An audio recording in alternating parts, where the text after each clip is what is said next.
হে WhatsApp বন্ধুরা, কেমন আছেন আপনারা সবাই? আশা করি সবাই ভালো আছেন। তো আপনাদের ভালোবাসা আমি ভালো আছি।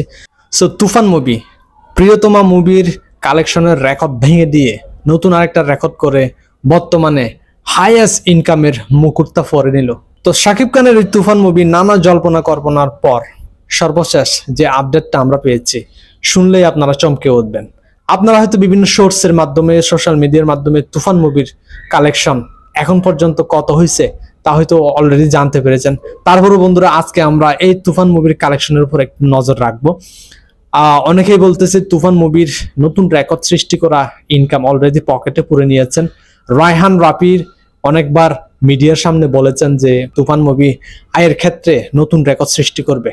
এর আগে বাংলাদেশের সর্বোচ্চ আয়ের রেকর্ড ছিল প্রিয়তমা মুভির। এই প্রিয়তমা মুভির রেকর্ড ভেঙে দিয়ে শাকিব খান আবার নতুন আরেকটা রেকর্ড করলেন। এই জন্য শাকিব খানই নিজের রেকর্ড ভেঙে আবার নতুন রেকর্ড করছেন। তো চলুন বন্ধুরা, একবার দেখে আসি প্রিয়তমা মুভির এখন পর্যন্ত সর্বশেষ কালেকশন কত হয়েছে। চলুন শুরু করি।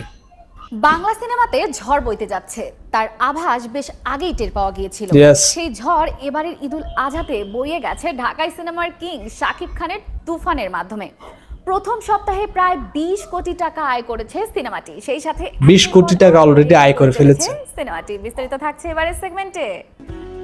বাংলা সিনেমার অবস্থানকে কয়েক ধাপ উপরে নিয়ে যাবে এমন ধারণাই ছিল কিং খান শাকিব খানের তুফানকে ঘিরে। সেই ধারণাই সত্য হতে চলেছে। এবারের ঈদে star cineplex, blockbuster cinemas, lion cinemas, Madhumita সবাই পোস্টারের সাথে ছবি তুলতেছে হলে গিয়ে। প্রেক্ষাগৃহে সিনেমাটি মুক্তি পেয়েছে, আর মুক্তির পর দর্শকদের আগ্রহের কেন্দ্রবিন্দুতে রয়েছে সিনেমাটি। এমনকি রাত 12টা থেকে 3টা পর্যন্ত স্পেশাল শো চালু করেছে বেশ কয়েকটি সিঙ্গেল স্ক্রিন। সব জায়গায় স্পেশাল শো চলতেছে। ঢাকার মধুমিতা হল ভাঙচুরের ঘটনাও ঘটেছে, মারামারির ঘটনাও ঘটছে এই মুভিটা নিয়ে। ঘটেনি।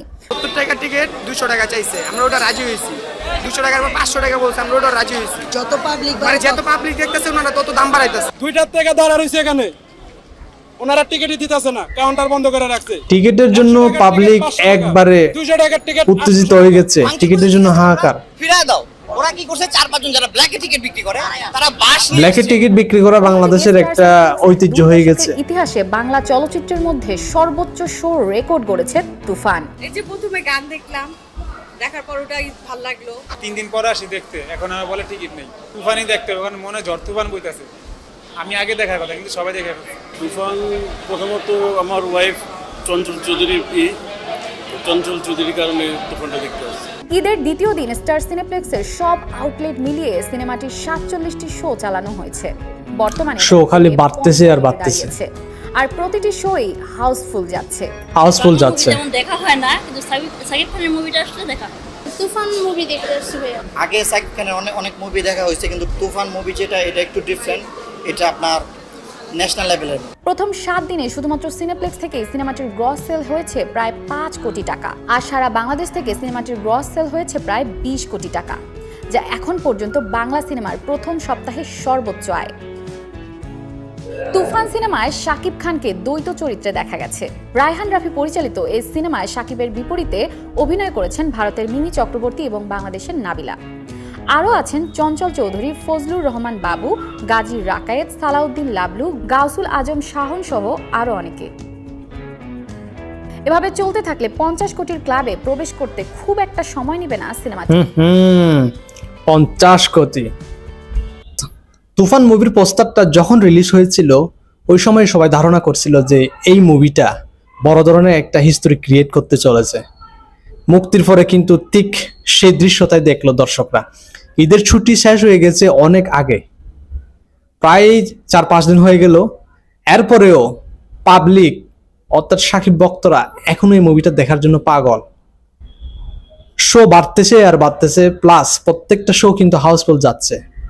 তো বোঝা যাচ্ছে এই মুভিটা 50 কোটি ছাড়িয়ে গেলেও কিন্তু অবাক হওয়ার কিছু থাকবে না। আর কোনো মতে যদি এই 50 কোটির মাইল ফলক স্পর্শ করে বাংলাদেশের এই মুভিটা, তাহলে কিন্তু বড় ধরনের রেকর্ড হয়ে যাবে, যে রেকর্ডটা হয়তো সামনে শাকিব খান নিজেই ভাঙতে পারবে না, এমন একটা অবস্থা। 20 কোটি টাকা কিন্তু অলরেডি কামাই করে ফেলছে।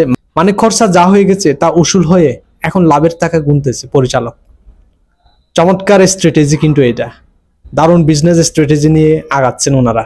দেশের কথা তো গেলই, এরপর এই মুভিটা যদি বিদেশে যদি কোনো মতে যদি রিলিজ দেওয়া যায়, অলরেডি পাকিস্তানে কিন্তু রিলিজ দেওয়ার একটা সম্ভাবনা আছে।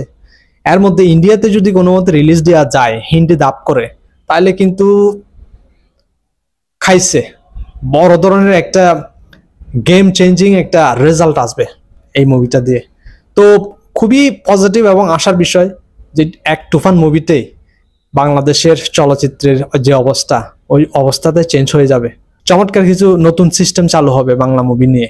প্রায় কয়েকটা মুভি রিলিজ হয়েছে এই ঈদুল আজহায়, বাট এই প্রতিযোগিতায় তুফানের কাছাকাছি কেউ নাই। রেভেন্স, তারপর ময়ূরক্ষী, অনেক মুভির নাম শুনেছিলাম যে মুক্তি পাবে, কিন্তু দর্শকদের আগ্রহ এই একটাই মুভি ঘিরে, সেটা হচ্ছে শাকিব খানের তুফান। বন্ধুরা 20 কোটি কামাই করে ফেলছে, আশা করব 50 কোটির মাইল ফলক ছুবে এই মুভিটা। যদি এরকম হয় তাহলে কিন্তু বড় ধরনের একটা ইতিহাস তৈরি করবে। তো বন্ধুরা যদি ভিডিওতে ভালো লাগে একটা লাইক কমেন্ট, চ্যানেলটি সাবস্ক্রাইব করে পাশে থাকবেন। সবাইকে অসংখ্য ধন্যবাদ।